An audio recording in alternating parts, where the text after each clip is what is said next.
Assalamualaikum warahmatullahi wabarakatuh. Perkenalkan, kami dari kelompok 6 Kewirausahaan. Dalam kesempatan kali ini kami akan mewawancari pedagang, yaitu pemilik warung jajanan Mbak Nduk. Dengan saya Ika Jati Wahyuningsi dengan NIM 4311422007. Saya Ningrum Sugarti Dewi dengan NIM 43114222049. Saya Amarah Himalia Putri dengan NIM 43114222079. Saya Aisyah Protoaini dengan NIM 4314209. Jadi mas, sebelumnya kami dari kelompok kewirausahaan itu di mata kuliah kami. Kami dari kimia angkatan 2022. Jadi mungkin kita ada tugas untuk mewawancarai sebuah usaha gitu. Jadi mungkin dari masnya boleh perkenalan dulu. Oke, perkenalkan, nama saya Ari.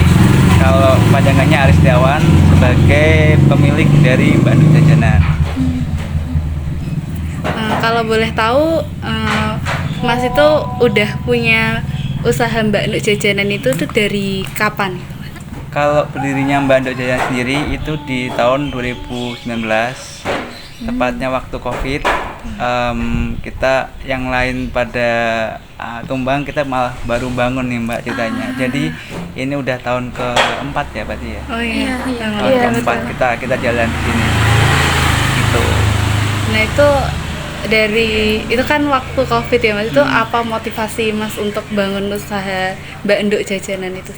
Oke, motivasinya yang pertama mungkin lebih ke prepare saya pasca kerja ikut orang atau sebagai employee di suatu perusahaan, di mana saya juga punya resolusi bahwasanya saya tuh pengen pensiun di usia sekian. Jadi sebelum memasuki masa itu, seenggaknya saya udah prepare dari awal bahwasanya udah ada pondasi nih buat gantiin yang dalam artian penghasilannya. Seperti itu sih Mbak. Kalau boleh tahu itu modal awalnya tuh Mas gimana? Modal awal, kalau dari modal awalnya dari meja segini Mbak, ukuran 1 meter aja nih kita startnya.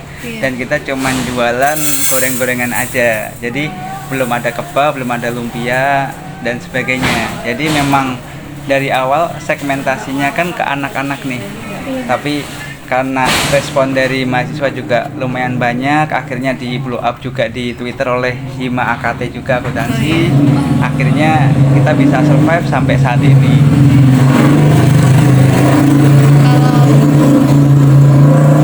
Kalau saya sendiri tuh juga kenal Mbak Nduk Jajanan dari Twitter sih Mas. Waktu itu sempat viral juga ya. Apa manifest waktu itu sempat lihat. Iya. Jadi kalau dari UNES Manifest sendiri, kita udah berarti 3 kali kita di up ke situ. Oh iya. Dan kita juga udah di up pakai Twitter, namanya Ilya Adventure kalau nggak salah. Itu juga di blow up pakai TikToknya dia. Jadi kalau dia ngomong boomnya itu kapan, kita boomnya itu di 2021 kalau nggak salah. Di pertengahan kita baru boom di situ. Jadi kita bisa sampai sekarang ini bisa nambah meja biliar, kita bisa nambah space untuk nongkrong dan nugas seperti itu. Kalau ditanya dari konsepnya seperti apa sih Mas gitu kan? Dari Mbak Nduk sendiri memang konsepnya kita nggak ada online. Yang pertama, yang kedua kita nggak ada wifi karena memang awalnya kita kan konsepnya kan take away nih. Tapi geser ke sini, kok makin banyak orang yang mau stay di sini, ya udah kita kasih range space-nya gitu. Kalau dari wifi-nya, karena kita dari awal emang pengennya ngobrol nih Mbak, jadi nggak sibuk dengan gadgetnya masing-masing. Seperti itu. Jadi yang mahal saat ini kan kita discuss-nya yang mahal. Dan kita udah sibuk dengan gadgetnya masing-masing nih, jadi ngobrolnya kurang. Itulah konsep kita dari Mbak Nduk Jajanan sendiri. Seperti itu. Sini kan dari saya ngelihat banyak ya yang dijual produk-produknya. Kira-kira ada nggak produk unggulan kayak ternyata produk ini banyak banget diminati gitu sama mahasiswa ataupun anak-anak di sekitar? Oke. Kalau dari awal yang bikin kita boom itu pertama kebabnya dulu. Kita kebab itu start dari 3.000 dulunya. Nah, kita naik harga 1.000 itu baru tahun kemarin kalau nggak salah. Karena memang bahan bakunya yang naik, PP-nya naik, kita ikut naik kan. Cuman so far masih kejangkau lah sekitar 4.000 kan. Terus karena kemarin di blow up lagi, sekarang lumpianya yang kenceng Mbak. Jadi ada pergeseran dari kebab yang awalnya jadi base-nya kita, sekarang ganti ke lumpia nih. Karena pergeseran yang pola lakunya seperti itu. Gitu sih. Kalau pop es-nya memang udah kenceng sih Mbak. Di sini kan dari saya lihat kan ternyata dari range harganya juga termasuk paling murah bukan di antara pedagang yang lain gitu. Kira-kira kenapa Bapak bisa ngambil dengan harga segitu gitu, semurah itu gitu? Oke. Pertimbangan harga yang pertama, kita memang nggak terlalu memikirkan untuk untung yang besar, tapi kita 100-200 tapi kan faktor pengalinya dan jangka range time-nya itu juga agak lama gitu loh Mbak. Jadi kita nggak mau nih, kita bisa aja jual 6.000-7.000, cuman dalam satu sisi kalau cuman sekali aja nggak ada yang reputasi lagi, nggak balik lagi kan susah juga gitu loh. Mending ya udahlah untung 100-200 yang penting rutin, seperti itu sih Mbak. Jadi gitu. Toh juga kita kan ada variannya kan nih, ada yang 4.000, ada yang 7.000. Nah, dari untungnya dari mana sih Mas, kan seperti itu kan tanyanya kan. Jadi dari yang 4.000 itu bisa disubsidi pakai yang 7.000. Jadi memang ada yang low-nya, ada yang up-nya. Jadi ada yang komparasi harga di situ.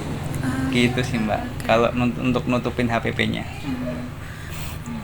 Terus sama ini tadi kan banyak yang dijual. Kira-kira kayak kan mungkin ada rasa kayak kewalahan gitu untuk menangani pembeli yang banyak gitu. Kira-kira Masnya ngatasinnya gimana? Kalau awal kita memang startnya kan, yang pertama Mbak Anduk dulu. Mbak Anduk karena aku masih jadi karyawan satu perusahaan nih Mbak, jadi nggak bisa fokus ke sini. Aku mulai fokus itu tahun kemarin. Jadi aku resign di bulan November tahun kemarin, dan ini udah berarti setahun 3 bulan lah aku udah fokus di sini. Jadi berdua nih awalnya kan. Itu sampai 2021.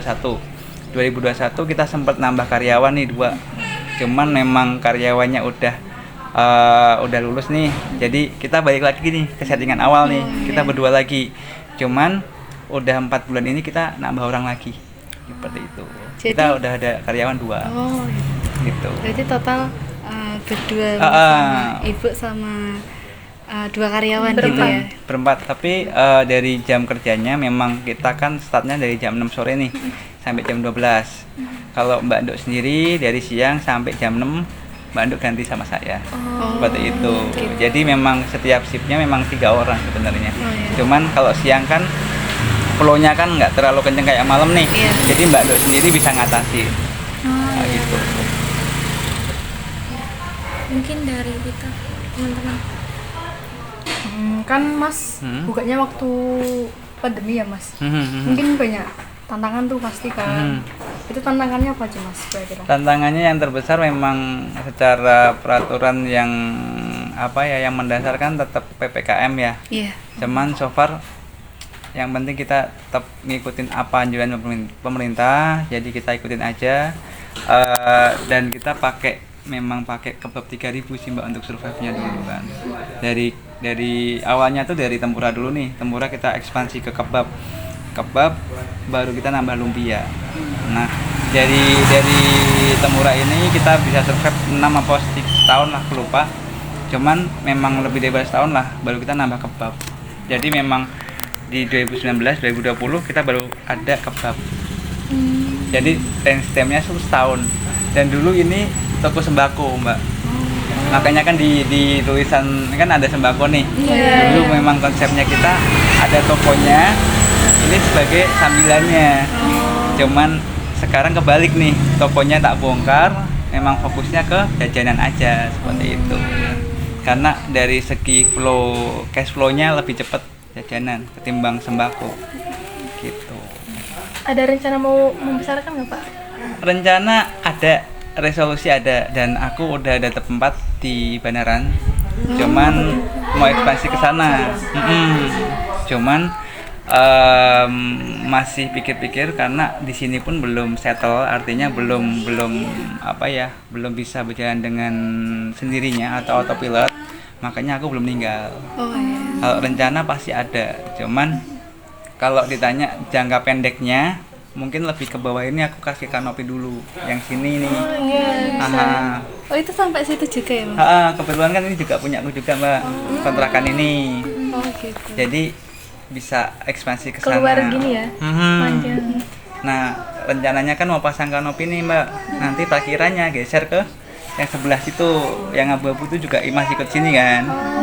Jadi parkirnya di sana, sini kemungkinan aku nambah space sama meja biliar lagi.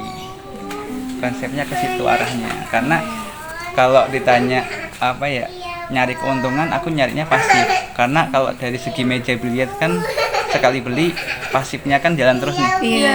Nah kan, sedangkan kayak kebab kayak lumpia kan dia ada perputaran uangnya di situ. Iya. Seperti itu Mbak. Kalau ditanya planning ke depannya apa? Berarti tadi online itu belum ada ya?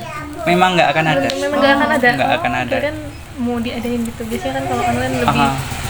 lebih Lebih, luas lagi. ya. Iya, biasanya. Jadi kalau online itu aku belajar dari beberapa teman. Itu contoh seperti ini. Kita jual katakanlah nasi goreng 15.000 nih. Kita masukin ke kayak Grab atau Shopee, kita kan up 30% nih. Sedangkan promonya Shopee 50%. Artinya kita boncos di situ. Oh iya. Nah, jadi online itu bisa membuat nilai plus juga bisa nilai negatif juga. Tinggal kita pinter-pinternya ngatur harganya seperti itu. Itu sih yang bikin aku jadi pertimbangan untuk online apa enggak seperti itu. Kenapa nggak buka kayak gini aja Mas kan? Satu pak gitu, misalnya kebab gitu, lumpia, tapi disoalnya ke anak-anak UNES saja gitu. Konsepnya seperti Reseller gitu nggak sih? Iya, dan cuma khusus anak-anak UNES gitu, Mas, nggak online ke Shopee gitu. mungkin lebih ke just tip ya Mbak. Oh iya. Jadi kita udah ada beberapa orang nih yang memang just tipnya home base-nya di sini ada. Jadi memang kita setiap contoh nih, aku ada orderan by WA nih, dan aku disuruh ngantar, otomatis aku ngomong oke Mbak, tak antar tapi pakai just tip ya. Dan ini nomor just tipnya, silakan nego harganya sendiri. Seperti itu. Berarti bisa pesen itu ya by WA gitu. By WA, cuman prioritasnya memang yang datang ke sini. Jadi kalau by WA belum tentu langsung real time-nya aku buatin juga enggak juga gitu loh. Jadi WA itu nanti second option. Ketika yang datang lebih banyak, aku dulu yang datang. Seperti itu. Mungkin yang terakhir kali Mas, yang saran buat untuk biar orang-orang memulai usaha itu gimana Mas? Kalau ditanya motivasi yang awal ya Mbak, itu yang pasti niat dulu nih Mbak. Iya. Niat, terus minta doa restu sama orang tua nih paling penting, ada modalnya, dan jangan pernah malu untuk memulai bisnis apapun. Kuncinya jangan pernah malu untuk mencoba gitu loh Mbak. Kalau ditanya gagal, ya udah evaluasi gitu loh. Jadi kalau gagalnya kenapa, nah itu yang buat pembelajaran lagi nih. Sering-sering sharing sama yang udah mulai bisnis, minta arahan caranya biar manage karyawannya, manage barangnya, ngitung harganya seperti apa biar nggak boncos. Itu harus sering-sering ngobrol sama yang lebih tahu seperti itu. Aku pun juga masih belajar Mbak, karena memang aku kan lama kan di dunia kosmetik nih Mbak. Jadi kalau di dunia F&B terutama kayak makan-makan ini aku memang baru. Jadi aku masih banyak belajar juga seperti itu. Mungkin ada lagi? Udah? Dan Ya, mungkin cukup sangat memotivasi banget. Terima kasih banyak ya Mas, udah Siap. ngeluangin waktu. Semoga usaha Mbak Nduk Jajanan bisa lebih pesat lagi keuntungannya. amin. Terima kasih Mas. Terima kasih Mas. Siap, Makasih ya Mas. Mbak. Nanti Hah? dari kami mau nge-shoot beberapa Boleh. makanan nggak apa ya Mas ya? Silakan. Sama izin mungkin kalau misalnya upload di YouTube atau gimana. Boleh nanti aku ngambil videonya. Iya.